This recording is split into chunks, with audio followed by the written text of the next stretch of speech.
Chapter 3 of Wuthering Heights by Emily Bronte. While leading the way upstairs, she recommended that I should hide the candle, and not make a noise, for her master had an odd notion about the chamber she would put me in, and never let anybody lodge there willingly. I asked the reason. She did not know, she answered. She had only lived there a year or two, and they had so many queer goings-on she could not begin to be curious. Too stupefied to be curious myself, I fastened my door and glanced round for the bed. The whole furniture consisted of a chair, a clothes-press, and a large oak case, with squares cut out near the top resembling coach windows. Having approached this structure, I looked inside, and perceived it to be a singular sort of old-fashioned couch, very conveniently designed to obviate the necessity for every member of the family having a room to himself. In fact, it formed a little closet, and the ledge of a window, which it enclosed, served as a table. I slid back the panelled sides, got in with my light, pulled them together again, and felt secure against the vigilance of Heathcliff, and every one else.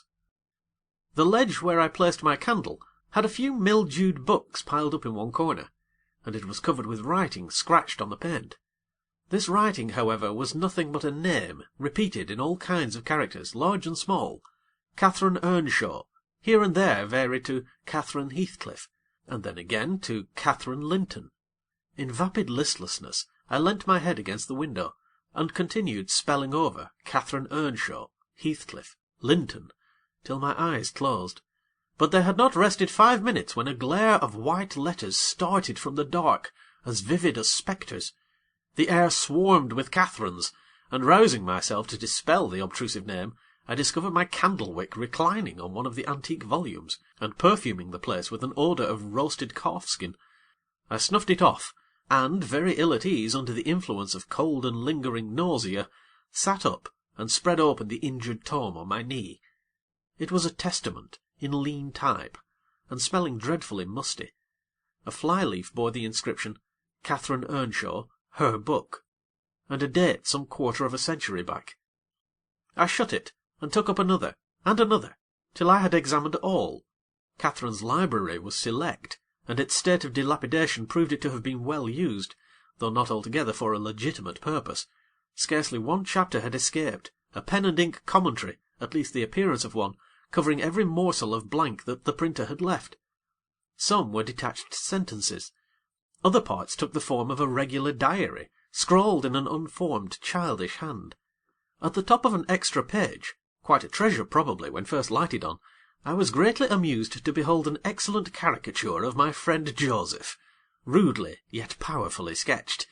An immediate interest kindled within me for the unknown Catherine, and I began forthwith to decipher her faded hieroglyphics. "An awful Sunday," commenced the paragraph beneath. "I wish my father were back again. Hindley is a detestable substitute. His conduct to Heathcliff is atrocious. H. and I are going to rebel. We took our initiatory step this evening. All day had been flooding with rain. We could not go to church, so Joseph must needs get up a congregation in the garret. And, while Hindley and his wife basked downstairs before a comfortable fire, doing anything but reading their Bibles, I'll answer for it, Heathcliff, myself, and the unhappy ploughboy were commanded to take our prayer-books and mount. We were ranged in a row, on a sack of corn, groaning and shivering, and hoping that Joseph would shiver too, so that he might give us a short homily for his own sake. A vain idea! The service lasted precisely 3 hours, and yet my brother had the face to exclaim, when he saw us descending, "What, done already?" On Sunday evenings we used to be permitted to play, if we did not make much noise. Now a mere titter is sufficient to send us into corners. "You forgot you have a master here," says the tyrant. "I'll demolish the first who puts me out of temper. I insist on perfect sobriety and silence. Oh, boy, was that you? Francis, darling, pull his hair as you go by. I heard him snap his fingers." Frances pulled his hair heartily, and then went and seated herself on her husband's knee, and there they were, like 2 babies, kissing and talking nonsense by the hour. Foolish palaver that we should be ashamed of. We made ourselves as snug as our means allowed, in the arch of the dresser. I had just fastened our pinafores together, and hung them up for a curtain, when in comes Joseph, on an errand from the stables. He tears down my handiwork, boxes my ears, and croaks, "The Maester's nobbut just buried, and Sabbath not owed, and the sound of the gospel still in your lugs, and you dar be laking. Shame on ye! Sit ye down, ill childer. There's good books enough, if ye'll read 'em. Sit ye down, and think of your souls." Saying this, he compelled us so to square our positions that we might receive from the far-off fire a dull ray to show us the text of the lumber he thrust upon us. I could not bear the employment. I took my dingy volume by the scroop and hurled it into the dog-kennel, vowing I hated a good book. Heathcliff kicked his to the same place. Then there was a hubbub. "Maister Hindley!" shouted our chaplain. "Maister, come hither. Miss Cathy's riven the back off the helmet of salvation, and Heathcliff's posed his feet into the first part of the broad way to destruction. It's fair fleesome that ye let him go on this gate. The old man would have laced him properly, but he's gone." Hindley hurried up from his paradise on the hearth, and seizing one of us by the collar and the other by the arm, hurled us both into the back kitchen, where Joseph asseverated old Nick would fetch us as sure as we were living, and, so comforted, we each sought a separate nook to await his advent. I reached this book and a pot of ink from a shelf, and pushed the house door ajar to give me light, and I have got the time on with writing for 20 minutes. But my companion is impatient, and proposes that we should appropriate the dairywoman's cloak, and have a scamper on the moors, under its shelter. A pleasant suggestion. And then, if the surly old man come in, he may believe his prophecy verified. We cannot be damper or colder in the rain than we are here. I suppose Catherine fulfilled her project, for the next sentence took up another subject. She waxed lachrymose. How little did I dream that Hindley would ever make me cry so, she wrote. My head aches till I cannot keep it on the pillow, and still I can't give over. Poor Heathcliff! Hindley calls him a vagabond, and won't let him sit with us, nor eat with us any more. And he says he and I must not play together, and threatens to turn him out of the house if we break his orders. He has been blaming our father, how dared he, for treating H too liberally, and swears he will reduce him to his right place. I began to nod drowsily over the dim page. My eye wandered from manuscript to print. I saw a red ornamented title, 70 times 7 and the first of the 71st, a pious discourse delivered by the Reverend Jabez Branderham in the chapel of Gimmerden Sow. And while I was half-consciously worrying my brain to guess what Jabez Branderham would make of his subject, I sank back in bed and fell asleep. Alas for the effects of bad tea and bad temper! What else could it be that made me pass such a terrible night? I don't remember another that I can compare at all with it since I was capable of suffering. I began to dream, almost before I ceased to be sensible of my locality. I thought it was morning, and I had set out on my way home with Joseph for a guide.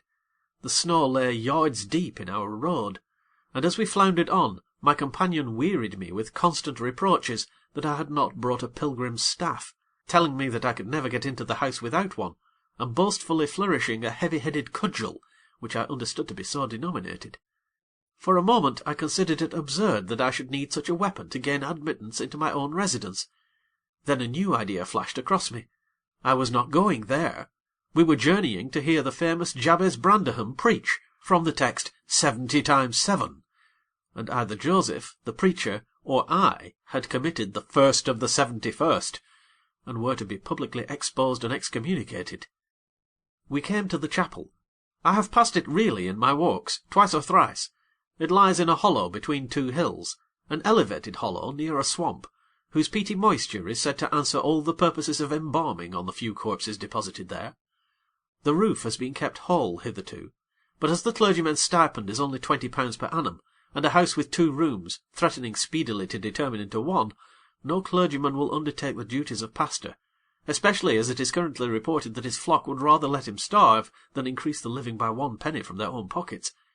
However, in my dream Jabez had a full and attentive congregation, and he preached, good God, what a sermon, divided into 490 parts, each fully equal to an ordinary address from the pulpit, and each discussing a separate sin.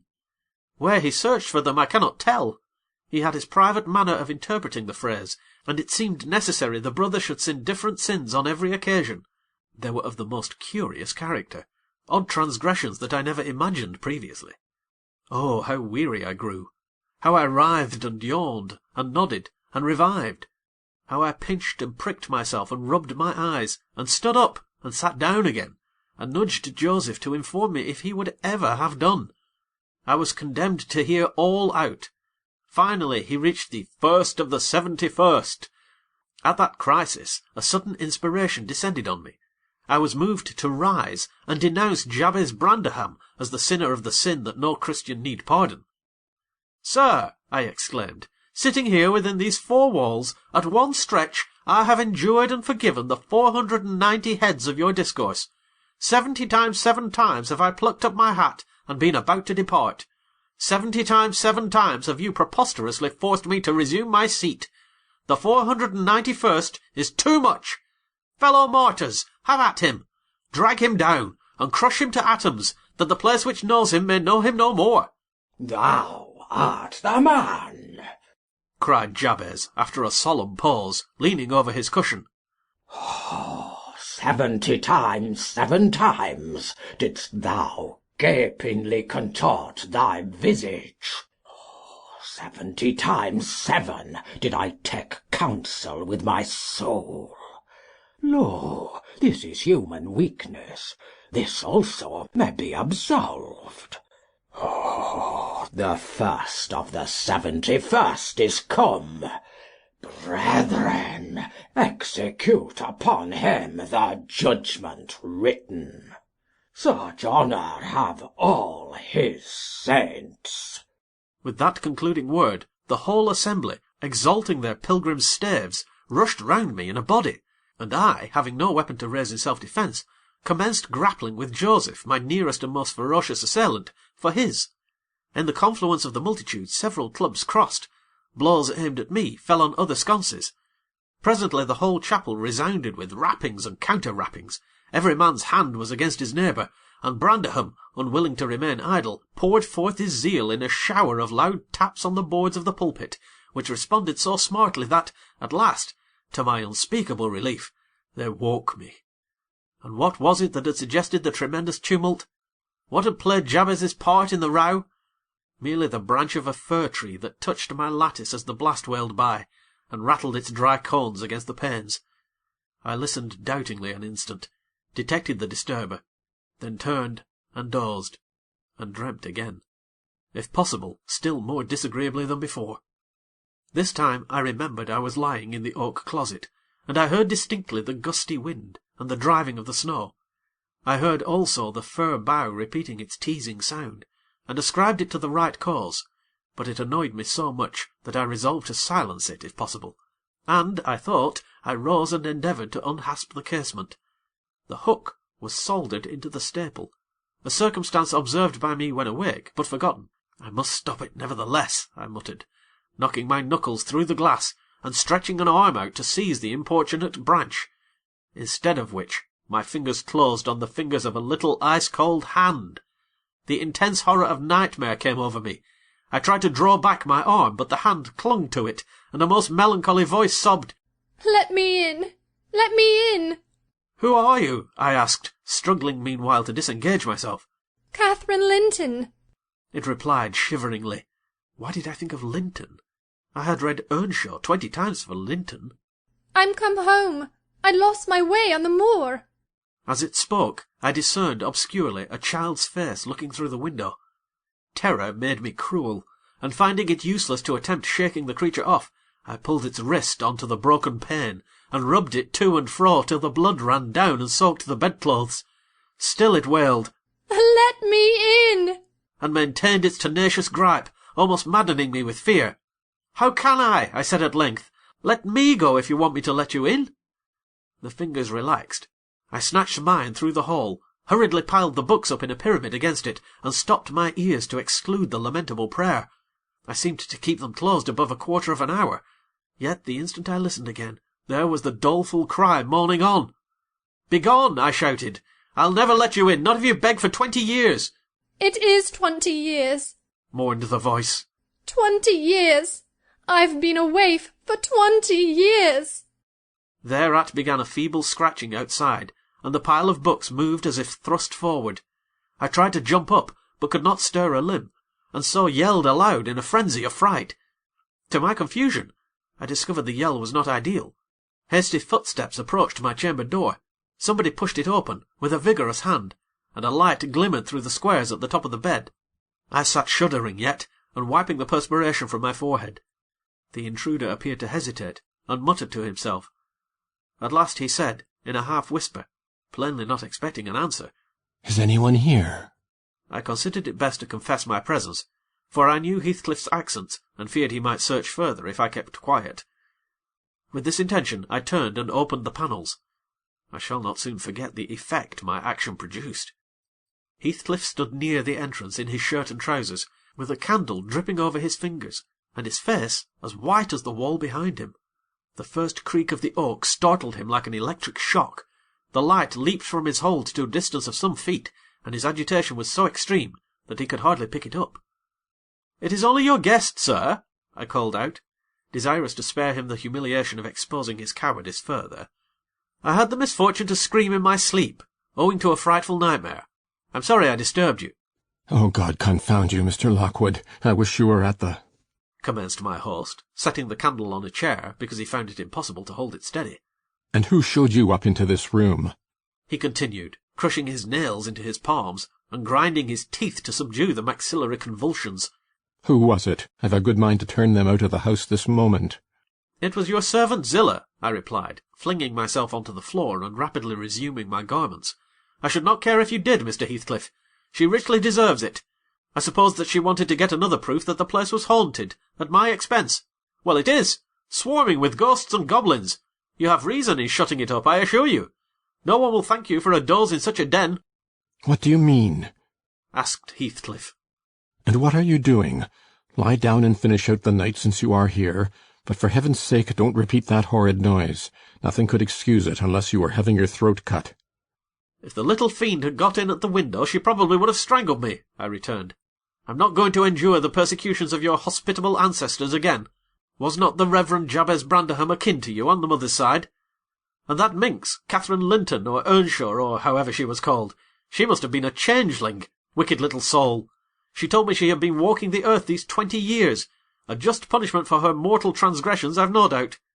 Scarcely were these words uttered, when I recollected the association of Heathcliff's with Catherine's name in the book, which had completely slipped from my memory till thus awakened. I blushed at my inconsideration, but without showing further consciousness of the offence, I hastened to add, "The truth is, sir, I passed the first part of the night in—" Here I stopped afresh. I was about to say, perusing those old volumes. Then it would have revealed my knowledge of their written as well as their printed contents. So, correcting myself, I went on, "in spelling over the names scratched on that window ledge. A monotonous occupation calculated to set me asleep, like counting, or—" "What can you mean by talking in this way to me?" thundered Heathcliff with savage vehemence. How dare you, under my roof? God, he's mad to speak so." And he struck his forehead with rage. I did not know whether to resent this language or pursue my explanation, but he seemed so powerfully affected that I took pity and proceeded with my dreams, affirming I had never heard the appellation of Catherine Linton before, but reading it often over produced an impression which personified itself when I had no longer my imagination under control. Heathcliff gradually fell back into the shelter of the bed as I spoke, finally sitting down almost concealed behind it. I guessed, however, by his irregular and intercepted breathing, that he struggled to vanquish an excess of violent emotion. Not liking to show him that I had heard the conflict, I continued my toilette rather noisily, looked at my watch, and soliloquized on the length of the night. "Not 3 o'clock yet? I could have taken oath it had been 6. Time stagnates here. We must surely have retired to rest at 8. "Always at 9 in winter, and rise at 4. said my host, suppressing a groan, and as I fancied by the motion of his arm's shadow, dashing a tear from his eyes.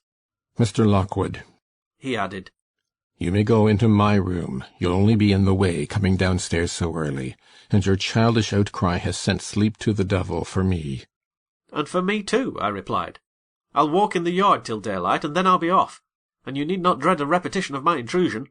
I'm now quite cured of seeking pleasure in society, be it country or town. A sensible man ought to find sufficient company in himself. Delightful company, muttered Heathcliff. Take the candle and go where you please. I shall join you directly. Keep out of the yard, though. The dogs are unchained. And the house, Juno mounts sentinel there. Nay, you can only ramble about the steps and passages.